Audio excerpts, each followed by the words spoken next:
Salut, alors je sais pas si vous vous souvenez, j'avais fait une vidéo sur la Taycan Cross Turismo. J'étais parti dans l'ouest de la France avec Porsche. On avait testé la voiture sur des terrains super sablonneux, c'était super cool. Alors c'est vrai que c'est une voiture qui est chère, elle est sportive, elle est électrique et quand on y prend goût, c'est difficile de rendre les clés après. Mais là cette fois-ci j'ai été invité par Porsche pour faire une nouvelle expérience. On va conduire à nouveau la Taycan Cross Turismo, mais cette fois-ci sur un circuit de glace. Ça se passe dans les Alpes. Allez, je vais aller prendre les clés.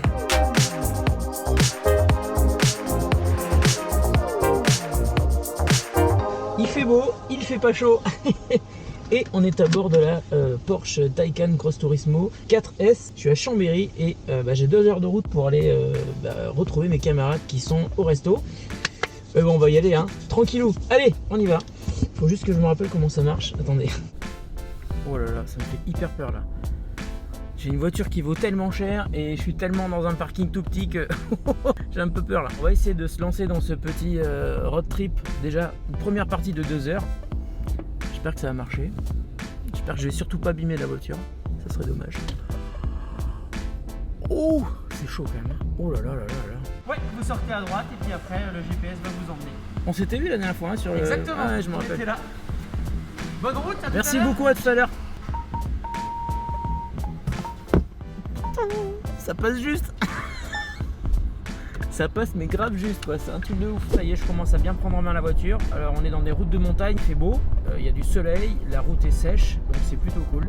En revanche, il faut faire gaffe parce que la voiture part très très vite, hein, donc évidemment, il ne faut pas se laisser emporter et faut conduire avec prudence.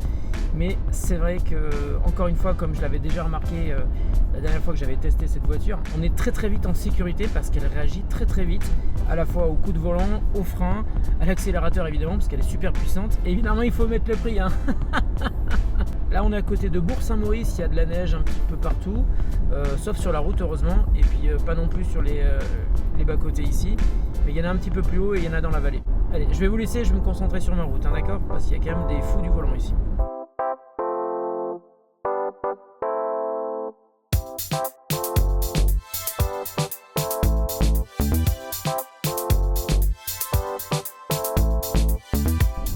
Je suis même pas au maximum de la vitesse limite là.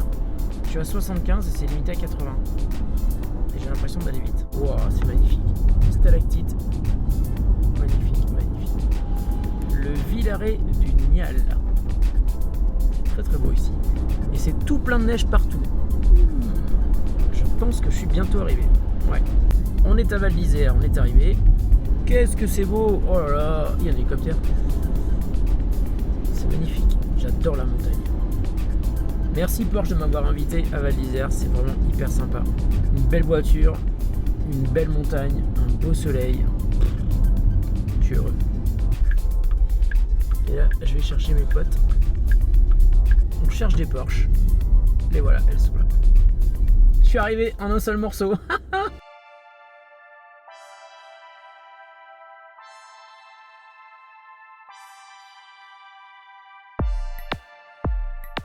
Alors il fait pas spécialement chaud mais il fait super beau, il y a un beau soleil et ça fait plaisir d'être à Val d'Isère et de marcher un petit peu à pied, hein, sans voiture. Bon, et il y a beaucoup de Porsche ici, hein, elles sont très très belles. Taycan, il y a même Cayenne, Panamera, il y a tout ce qu'il faut. Et aujourd'hui moi je vais prendre, alors je vais faire moins de bruit que la Panamera, hein. Moi je vais prendre, non je vais pas prendre le Caddy Volkswagen, je vais prendre la Porsche Taycan 4 cerise. C'est l'entrée de gamme. On va voir ce que ça donne quand on n'a pas la version la plus chère de la voiture. Et je vais vous faire visiter l'intérieur de la voiture. J'ai foutu de la neige partout. Ah, le siège est complètement pas du tout à ma hauteur. Attendez, bougez pas.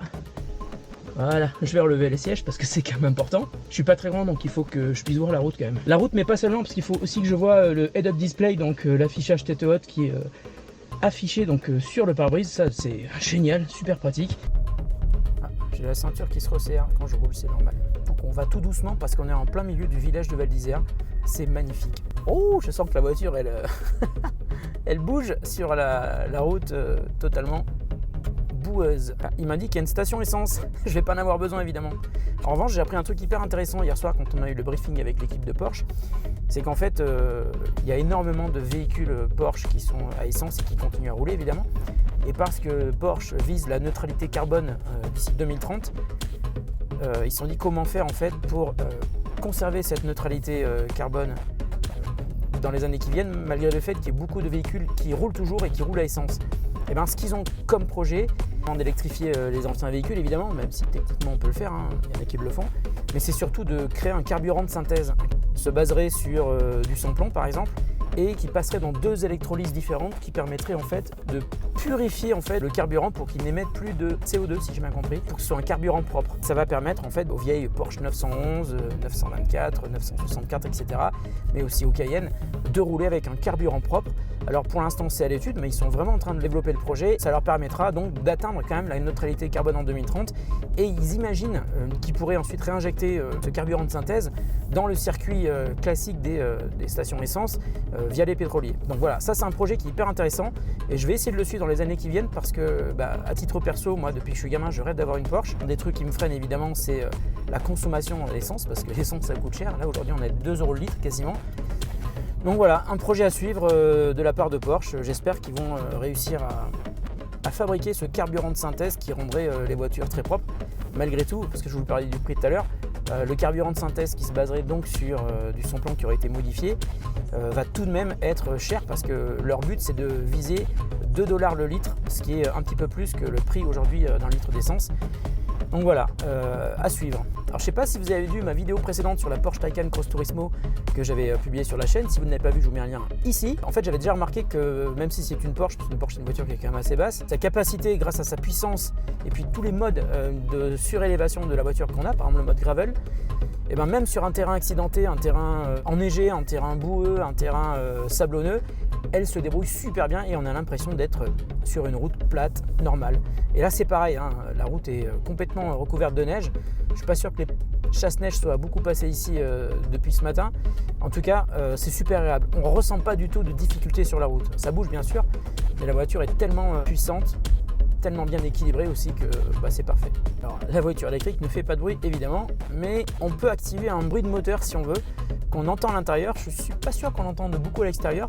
En tout cas, ça donne des sensations de véritable Porsche thermique aux fans de la marque, et ça permet de retrouver cette ambiance ultra sportive des moteurs Porsche, même si effectivement on n'entend rien quand il n'y a pas ce moteur qui est activé. Circuit de glace de Tignes, ok, on est bien arrivé, c'est ici.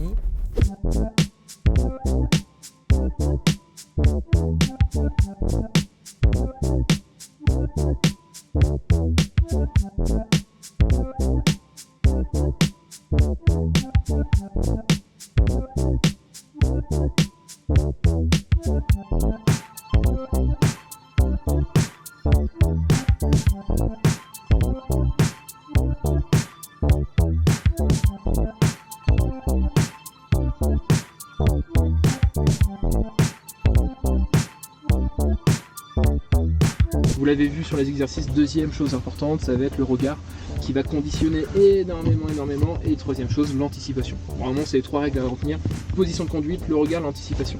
Et d'y aller surtout crescendo. Comme tu le dis si bien, c'est comme l'auto, comme le sport auto. On peut trouver un moment où on commence à être à l'aise et du coup on veut monter, c'est là où souvent après il y a des soucis. Donc vraiment, rester humble et puis de confiance. On a des belles autos, on a une belle journée qui nous attend.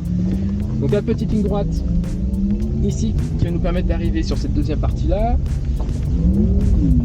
On peut commencer à le faire, on est tout doucement comme ça, et vous voyez, il ne faut vraiment pas trop se battre à tout véhicule. Ici ça glisse pas mal, on attend. L'entrée en virage, c'est plutôt la sortie que vous pouvez commencer à accélérer. Voilà, et là vous accélérez. La voiture peut partir un petit peu. La ligne droite, vous allez voir 50-60, c'est déjà au freinage d'abord, c'est déjà largement suffisant. Dans l'idée ici, on vient commencer à freiner. On vient la mettre en appel, contre-appel un petit peu. Et ici où ça glisse énormément, la voiture, il faut attendre, patient. Qu'elle tourne tout ça. Exactement, le petit coup de gaz qui va l'aider. Voilà. Et là on drift. On regarde où on veut aller toujours. Contre-braquage. Pareil ici. On l'emmène où on veut. On redresse les roues, on patiente. Le petit frein pour stabiliser. On remet un petit peu de gaz là. Et pareil, ça repart. Tu mets des petits coups de gaz, surtout avec le Taycan. Avec le Taycan, t'as pas besoin de mettre. T'as combien d'appui? Ah, c'est 10%. Ouais, 10%, ok. Ouais, là en sport plus, tu sais, c'est assez sensible en plus. Okay. Et c'est là où on est très patient, parce que là ça glisse pas mal, et sur ce virage là, on ralentit parce que là c'est dangereux, tu auras du monde. Il y a déjà une voiture derrière. Il y a une voiture derrière, et là vous repartez ici. Ok? On y va? Allez, vas-y. N'accélère pas trop à fond sur celui-là. Tu vas le sentir, ça va partir là. Vas-y, accélère encore. Voilà, tu sens, ça va pas commencer à partir. Vas-y, redresse. Vas-y, accélère. Voilà. T'as pas besoin de freiner en fait. Ouais. Vas-y. Et là, tu gazes pour donuts un peu. Tu gazes. Voilà, tu braques, tu gazes. Vas-y. Redresse. Vas-y. Accélère. Voilà. C'est bon ça. Vas-y, mets dans les côtes. Ouais, c'est... Oh, mais nickel. Top. Oula. Bravo. Putain. Excellent, c'est pas mal. Ok, là on est parti avec le Cayenne, ça va Mickaël, t'as pas peur avec moi?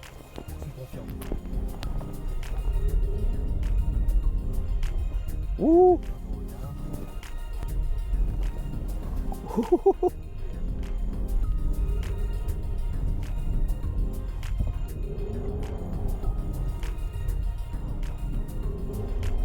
pas du tout pareil. Très bien, c'était top. Merci Mickaël. T'as pas eu peur? Ça va? Bon, petite expérience sympa. Moi, je viens de conduire la Taycan. Hein. Vous avez vu, hein, c'était plutôt cool. Chouette voiture, chouette sensation. C'était vraiment cool. Merci beaucoup Porsche de m'avoir invité pour découvrir la conduite sur glace. J'ai trop kiffé.